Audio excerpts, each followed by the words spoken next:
In this video, we're going to discuss the visibility icon that you see right here. It looks like a little eyeball. And we're going to show you how you can use this in everyday designing and what the purpose of it does for you. So basically, if I were to click the Make It button right now, we would be presenting with two mats. We have the brown piece of paper as well as the card. All right.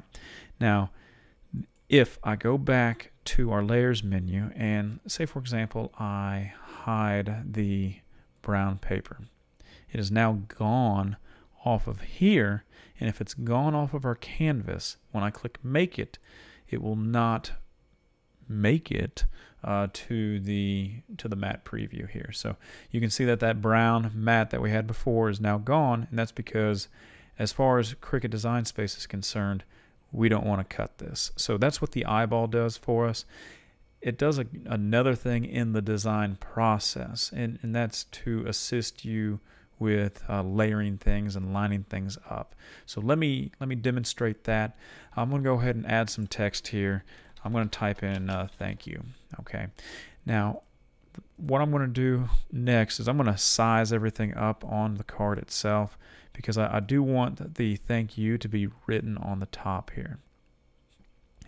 But I do see a problem. I would like the O and the U to be shifted a little closer to the Y on here. So let me go ahead and ungroup it. So when I ungroup it, I can click on these items here, but it's very hard because sometimes I select something that I don't want, like the card. So the card is really getting in my way, but I really don't want to move the text out of there. So let's go ahead and how about we just hide the card? So if you take a look over here, I do have the eyeball icon right here. I can go ahead and hide that. I can hide the entire group. Makes it very easy for designing then. Now I can go ahead and select the letters here, hold the shift button down, and I'm going to move these over. Okay, so holding the shift button down, I can move those over very nicely.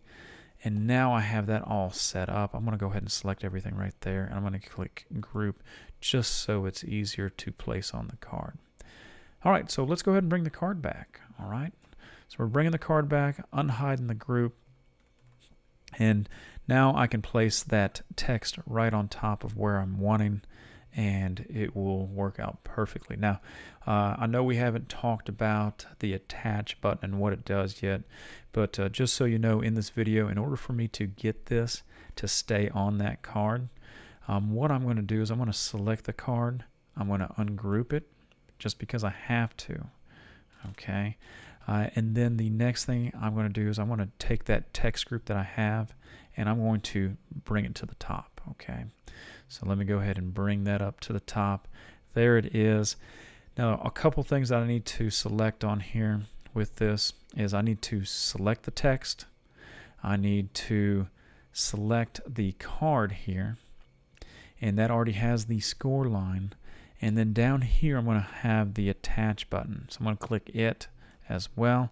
And now when I go click on the Make It button, we will see that the text will be written on there when it comes time to being cut. So I still have the score line, I still have the card, and I have the thank you being written. And you can see that right here in the matte preview, the cut, write, and score. So that is how you do it. I know we took a little step forward with learning about the attach button and what it does, but make sure you look at the attached video if you had any misunderstanding of what I just did.